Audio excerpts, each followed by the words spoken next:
next to nothing this offseason, but reportedly still hope to trade D'Angelo Russell, who did opt in for his $18.7 million deal for this coming season. But so far, it seems there's little to no market for D'Lo. So, Rick, do you see the Lakers finding any way to get any better by the start of the season? Skip, I don't see any way for them to get better by the start of the season, and I don't really see a way for them to get better by the end of the season. I believe that they are in the same boat that they were in last year, and maybe worse with the loss of Taurean Prince and the idea that we're going to have both Anthony Davis and LeBron James play 70-plus games. I see them being in the same position that they were last year, which is fighting their way into the playoffs and hoping to make a round, to win a round. There's no reason to believe otherwise at this point. JJ Redick, as an unproven coach, from everything that I've heard about how Darvin Ham approached things, will JJ be a little more buttoned up? Could they make some incremental gains there? Okay, I'll allow you that. But beyond that, the talent is simply not there. And the biggest issue that they have is that it's expensive talent. This is a top 5 team when it comes to salary. And the only way you're going to flip a D'Angelo Russell, if you're going to, the suggestion that they're going to trade him and add a more significant piece, the only way you do that for like a Jeremy Grant or a Zach LaVine or even a Jordan Poole, if you believe that those are bigger and better talents, is if the Lakers are willing to take on more money and put themselves in a more difficult position salary cap-wise going forward. And it's not just that they're cash poor, because Steve Ballmer and the Los Angeles Clippers are up against the same thing. It's the fact that once you get to a certain point in salaries, your ability to sign mid-level exception players and superstars that are waived, and some of the players that the Lakers have been able to pick up over the last few years because of the Lakers and they're in LA, those opportunities and the ability to do that are taken away by the salary cap rules. So they're just stuck.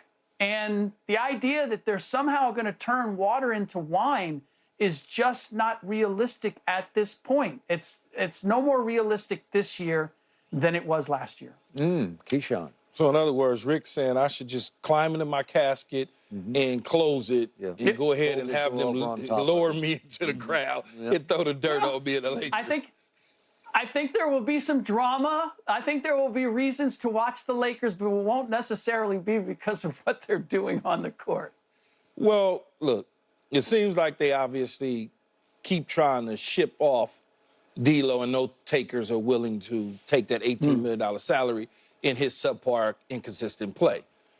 However, we're still in a space where they can still potentially do some things, move some things around.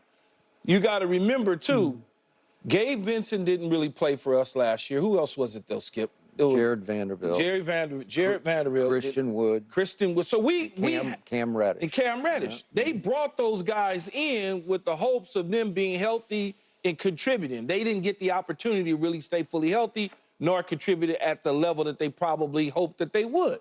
I would argue that LeBron James and Anthony Davis are 2 of the top 10 players in the NBA. When you got 2 of the top 10 players in the NBA, you got a chance. Now it's up to everybody else around them to contribute, to add something to it, okay? If you go back and you look at a few of those games late in the year where D'Lo all of a sudden come out, he might give you 40, but then he come out and give you 2.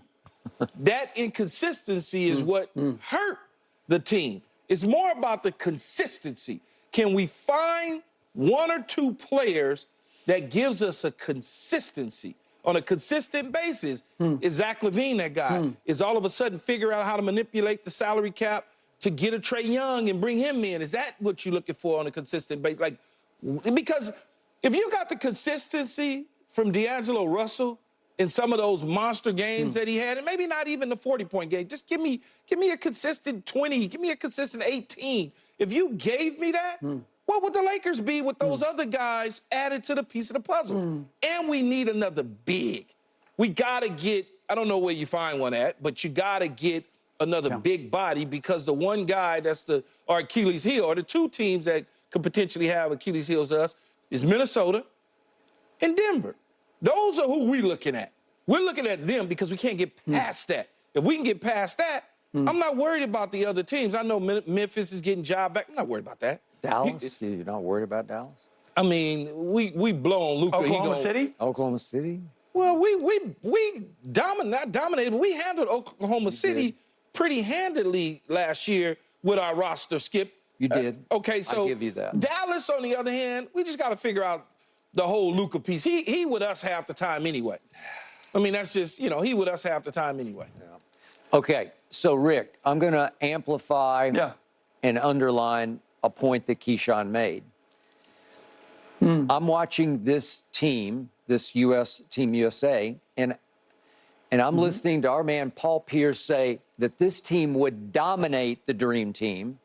And I'm looking at two of our top 5 players on this current Team USA are LeBron James and Anthony Davis. They're two of the top 5. Yep.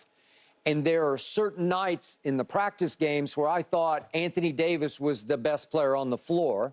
And then there have been a couple of recent nights where I thought LeBron was the best player on the floor, and he well could win Olympic MVP. He looks like he's 39 going on 29. I said that the other day, and you pushed it all the way down to 27. So I'll give you 39 going on 27. And I expect pretty much more of the same from him next year because he looks in great condition. I'm knocking on wood for his health. But if you give any NBA team two of the top, let's say 10 players in the league, they got a shot, man, because it's only 5 can play at once. And if those two can stay relatively healthy, as they did last year for the first time in a long time, well, then what's not to like? Maybe not love, but what's not to like? Because if then you surround them, if you're still stuck with D'Lo on any given night, I saw him without those two guys playing go for 44 against Milwaukee. Yeah. Okay, so offensively, he's way up there. I like Austin Reeves. Sometimes Keyshawn's in and out on him, but I like him a lot. And Rui, I've been watching him play for Japan in the Olympics, and he'd been giving people some big work. He got thrown out of the game the other night with his second unsportsmanlike, but he was making shot after shot. And then if all those 4 guys that we mentioned stay healthy, they were all nice pickups. Gabe Vincent would have fit perfectly, and I like Christian Wood, I like Cam Reddish, and I really like Jared Vanderbilt's perimeter defense. Well, if you could get them healthy for 80-ish games, well, then I would say this team is pretty good. And if you add Dalton Connect, I think he'll help this team. I think he'll come in spurts and make some shots for this team. And yet, the one thing I don't love is I think LeBron will make sure that Bronny gets some minutes here and there, and I'm not sure Bronny's ready to improve this team. I'm just not sure of that. So, again, respond to 2 of the top 5 players on our Olympic team.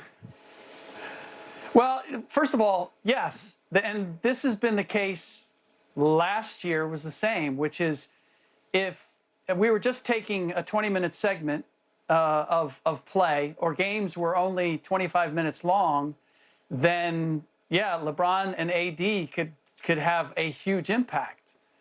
But NBA games are 48 minutes long, and because of the way the Lakers are constituted, they've both got to play 30, 35 minimum for the Lakers to have a chance to win.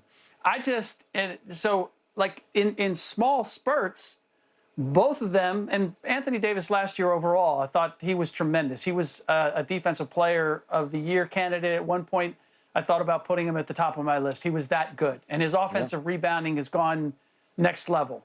LeBron can still produce, can still be effective. Defensively, we have some issues. That's a story for another day. But you guys just took every piece that the Lakers have and said, if all those cast-offs for those other teams, the reason that Cam Reddish and Jared Vanderbilt and Christian Wood are Lakers and were available is because they've never been consistent. They've never been one of those players that can play a role on a consistent basis on a winning team. That's how the Lakers ended up getting them. And so the idea that suddenly they're going to be transformed into pieces that they can count on is defying what they've been over the course of their career. And this is what I love. I absolutely love about Laker Nation in general and Keyshawn.